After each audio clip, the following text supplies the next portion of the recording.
मांगे जायज है, चौकीदारों की पुश्तैनी बहाली लागू करो।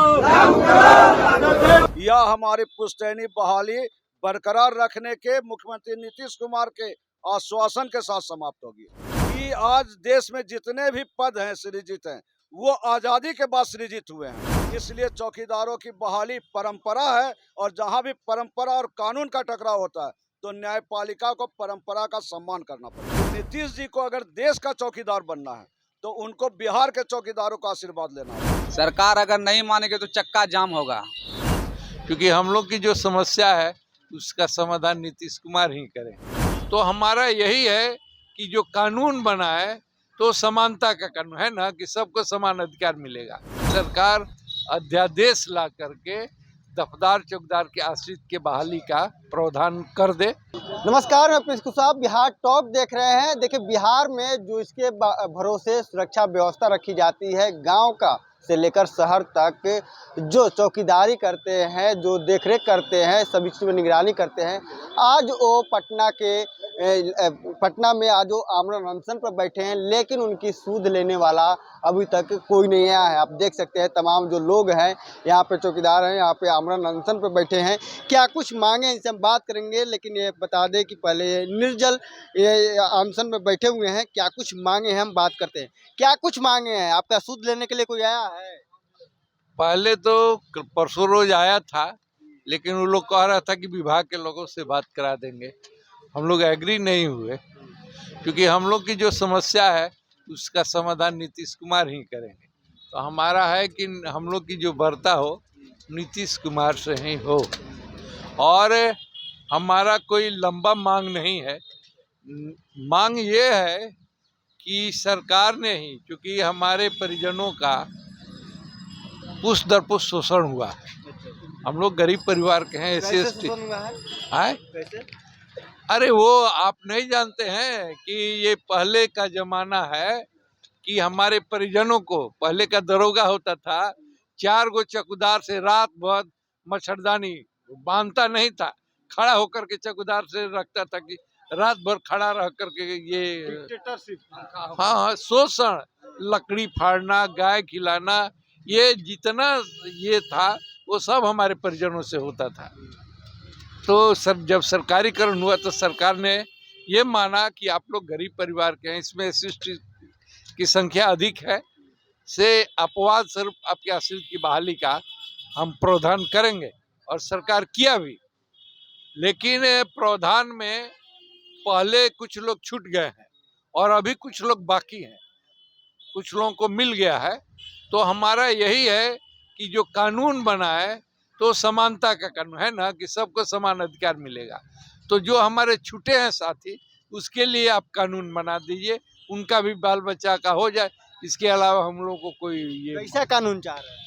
ये हमारा है कि सरकार अध्यादेश ला करके दफदार चौकीदार के आश्रित के बहाली का प्रावधान कर दे।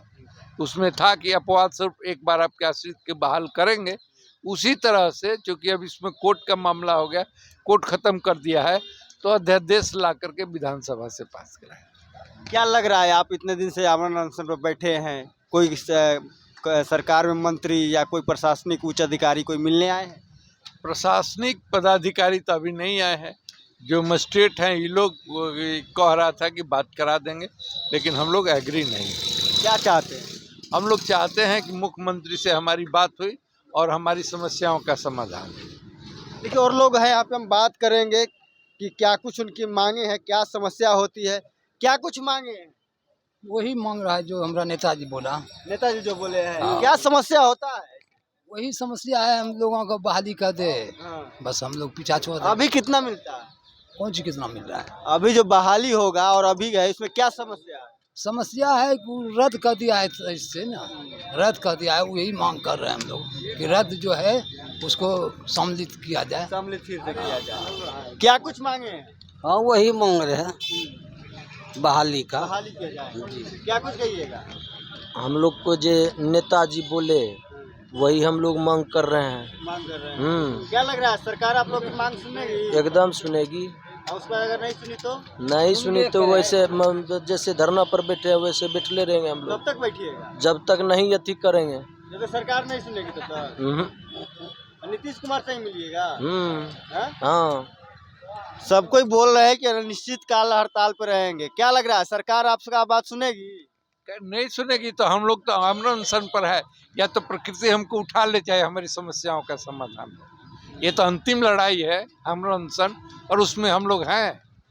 तो या तो सरकार को हम लोग को जीवन बचाना है तो बर्ता करके हमारी समस्याओं का समाधान करे, नहीं तो प्रकृति हम लोग को ले चले ऊपर। कितना दिन से है आमरण?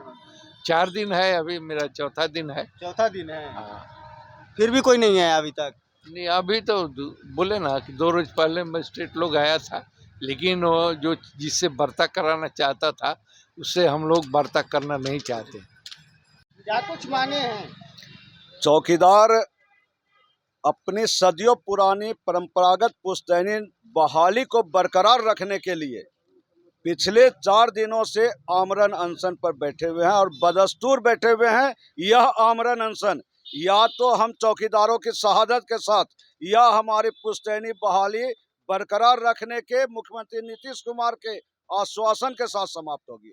जिस तरह से भारतीय संविधान का धारा 14 और 16 का हवाला देकर चौकीदारों की परंपरागत पुश्तैनी बहाली को खत्म कर दिया गया, हम आपके चैनल के माध्यम से, बिहार तक के माध्यम से नीतीश सरकार को यह बताना चाहते हैं कि आज देश में जितने भी पद हैं सृजित हैं वो आज़ादी के बाद सृजित हुए हैं।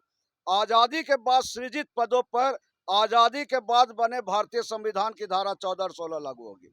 चूंकि चौकीदारी आज़ादी के पहले भी अंग्रेजों के समय, उसके पहले मुगलों के समय, उसके पहले राजा महाराजों के समय से लगातार जारी है, इसलिए चौकीदारों की बहाली परंपरा है। और जहां भी परंपरा और कानून का टकराव होता है तो न्यायपालिका को परंपरा का सम्मान करना पड़ता है। आगे की रणनीति क्या होगी अगर सरकार नहीं सुनती है? सरकार को सुनना होगा। हम लोग इस संकल्प के साथ कि नीतीश जी को अगर देश का चौकीदार बनना है तो उनको बिहार के चौकीदारों का आशीर्वाद लेना होगा, और बिहार के चौकीदारों का आशीर्वाद लेने के लिए बिहार के चौकीदारों के लिए विशेष अध्यादेश लाकर आगामी शीतकालीन सत्र में विधानसभा और विधान परिषद से पारित कराकर कानून बनाना होगा। ऐसा पहले भी नीतीश सरकार कर चुका है, इसलिए नीतीश सरकार पर विश्वास है। क्या कुछ मांगे? बस नीतीश सरकार से यही मांगे हैं, जो 25 को जो मतलब कोर्ट द्वारा जो आया है नियम कि बंद करने के लिए, तो हम सरकार से यही नियम है जो पिछले जो छूटा हुआ है उनको जल्द से जल्द बहाल करें। जो छूटा हुआ है उनको जल्द से जल्द बहाल करें, और फिर जो है देख के अध्यादेश ला के जो मतलब सुरक्षा से भी जो बरकरार रखने के लिए वो अपने टीम जाके कैबिनेट में अपने पास करें बिल को। आगे की क्या रणनीति है अगर सरकार नहीं मानती है बात? सरकार अगर नहीं मानेगी तो चक्का जाम होगा। बहाली को लेकर बातचीत होनी है सरकार से। नीतीश कुमार से नीचे ये लोग अपनी बात करने को और बात उनको समझाने को राजी नहीं है। मजिस्ट्रेट आए थे इन लोगों का हाल समाचार लिए, लेकिन कहे कि हम सरकार से या विभाग से बात करा देंगे, लेकिन उनकी बातों पे ये लोग माने नहीं। इन लोग की मांगे है कि नीतीश कुमार से बात करा दी जाए, क्योंकि उन्हीं के अंदर गृह विभाग आता है, इसलिए लोग मुख्यमंत्री से वार्ता करना चाहते हैं। बहरहाल इस खबर में इतना ही। इसी तरह तमाम खबरों के लिए हमारे साथ बने रहें। आप बिहार टॉक देख रहे हैं। ऐसी ही खबरों के लिए जुड़े रहे बिहार टॉक से। यूट्यूब पर लाइक और सब्सक्राइब करें, बेल आइकन जरूर दबाएं। फेसबुक, ट्विटर और इंस्टा पर फॉलो करें। धन्यवाद।